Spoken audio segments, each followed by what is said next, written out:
Here's another Pete and Kymba with Ben Cousins Quickcast. A quick bit from the show. Get over to our latest show to check out on Netflix, Kymba. A new Netflix doco, unlike any you have seen before. It is called The Perfect Neighbour. Now, the entire doco is made using real footage from police body cams. Okay, so the entire film, so every single time that the police went out to this one particular street for an ongoing neighbourhood dispute, their body cams were on and you see everything unfold in real time, essentially. Wow, unreal. Okay, so it's really unusual. I mean, you might have seen some little snippets of this sort of stuff online. You would have seen, bits of body cam footage, but to see an actual entire film put together this way is very unique. And I dare say we're probably going to see a lot more of it after this. Okay. It's the true story from 2023 of an entire community versus one resident, Susan Lawrence. Now, it's a housing complex in Florida full of duplexes with young families, and the kids all play out in the street together every day. And Susan isn't happy about it. Okay. Too much noise or what? Yeah. Now, you see the police go out to respond to her 911 calls that are constant to the police about the neighbourhood issues with the kids. Our Triple O, that's emergency services. Yes. And this is not a spoiler because it's revealed you'll see it everywhere, and also it's revealed in the doco quite quickly. Yeah. It eventually comes to someone being shot and killed over a basic neighbourhood complaint. Now, I've got a bit of the trailer here for you. It can be a little bit hard to understand because it is 911 calls, etc. But the doco itself is also subtitled, so it makes it a lot easier to understand. But here's a little taste of what it's like.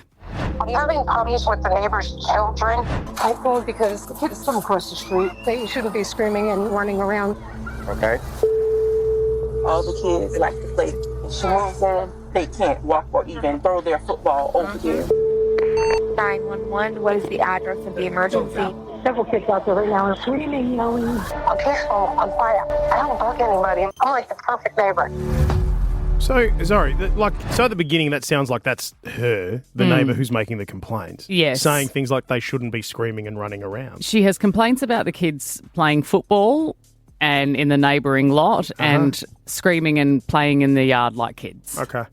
And rough. it's ongoing. Now, this doco is very, very powerful. It won many awards already because it's confronting, it's devastating, it's confusing, and really, it's maddening. Like, you can't believe that this is how people conduct their lives. Like, you just, even though you've seen so many countless examples of it, you're like, I can't believe people behave like this. Yeah. And it's creating conversation because it still leaves you with questions, despite the fact that the footage is undeniable. You see everything happening on camera. But then how can it leave you with questions? Is it not enough of it or what? Well, because, I suppose it's always, there's still a little bit of they've said this and she said this, but it is just, because it's hard to believe that a neighbourhood dispute over kids playing with football can create someone being shot and killed. Yeah, well, it's stranger just things have happened. But it's a really captivating doco. You should check it out. It's on Netflix now, and it's called The Perfect Neighbour, and that's what she claims to be. You say that you can't believe that sort of thing can lead to where it's led to. But how often have we heard like Neighbours from hell?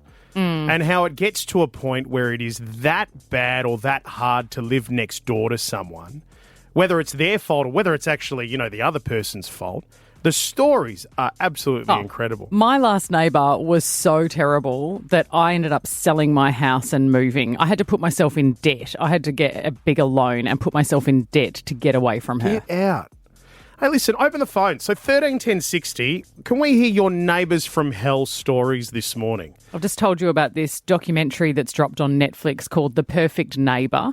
This woman, Susan Lawrence, who claims she is the perfect neighbour because she's just a quiet lady who stays in her house all the time and she doesn't cause anyone any problems.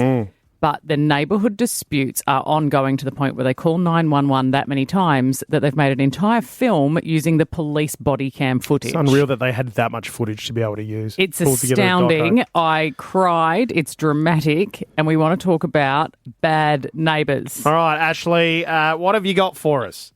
Hello, guys. How are we? We're Hi, good, Ash. Good. You sound chipper for someone with a neighbour from hell.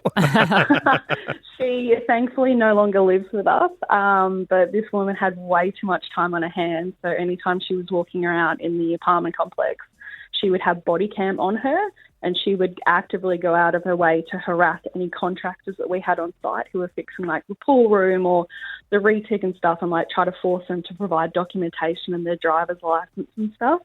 Wow. I mean, isn't it a good thing that someone's fixing the building up and doing all the repairs? I mean, yeah, it's either that or the place falls down, or you don't have retic in the summer. But Yeah. it was just constant. And then when she was living in the 2-story part, she hated the neighbours underneath her, so she would get dirty mop water and drop it onto their clean clothes that were drying on the balcony underneath her. What a Fruit Loop. See, Yeah. why don't people just remove themselves from these situations? Like, if you're that person, I suppose because they're the people who it would follow them everywhere, right? Well, that's the thing. Like, yeah, they're taking that creating it. everywhere. Yeah. Hey, Beck, what's your neighbours from hell story? Hey guys, we had a brothel move in next door. Oh, regular biz? Yeah, it was great. The kids are out there washing the cars and could see straight into the main room that was used. Get out. It was really bad. Beck, I thought you were saying the kids were washing the cars of the people visiting, like turning it into a business. Like, how do we capitalise on this? coming and goings at all time of the night and all sorts? Yep. Yeah, all sorts, and trucks delivering drugs for their side business. Oh, wow. And ultimately, what happened? Was it cops that got in there and cleared them out, or did they get moved on, or what? No, they were cops that got in there and cleared them out, and we saw the trucks that we'd seen quite regularly on the news a few months later. Oh, wow. Oh. That is unreal. Interesting. That happened. My in-laws had a property that they ended up finding out that it was being used as a brothel. Oh. Yeah. So that's apparently more common than you'd think. People trying to just have an innocent business going and everyone's trying to shut them down. Hey, Marie, now you're currently living with neighbour issues. What's going on? Oh, I live. Hi, by the way. Hi. I've been living in a 4-unit complex, and we have a communal driveway. And my neighbour has a problem. If I reverse into my driveway and put black marks on her brick paving, she gets upset to the point now she puts her recycling bin in the middle of the driveway, so I can't even get out of my driveway. Oh, no. How does it get this bad? It's so ridiculous, isn't it, right? Like, you just feel like it should be a normal conversation. She's sorry? Bricks. She's concerned about the bricks getting black marks on them. To the point now that she's even spray painting the bricks once I've gone over them with black marks with my tyres. That's amazing. That it can even get to this stage like early on. Have you spoken to her? Have you tried to work it out? I have spoken to her, but no avail. She's just a grumpy old lady that has her own ways. Yeah. I mean, I just hope that's all that it ends in, is just a few grumpy people who are angry at each other rather than what I saw in this Netflix doco. Yeah. What was the name of that? Perfect Neighbour. The Perfect Neighbour. All right, on Netflix now. That was a Pete and Kymba with Ben Cousins Quickcast. Want to hear more? Catch the full show podcast on the Listener app.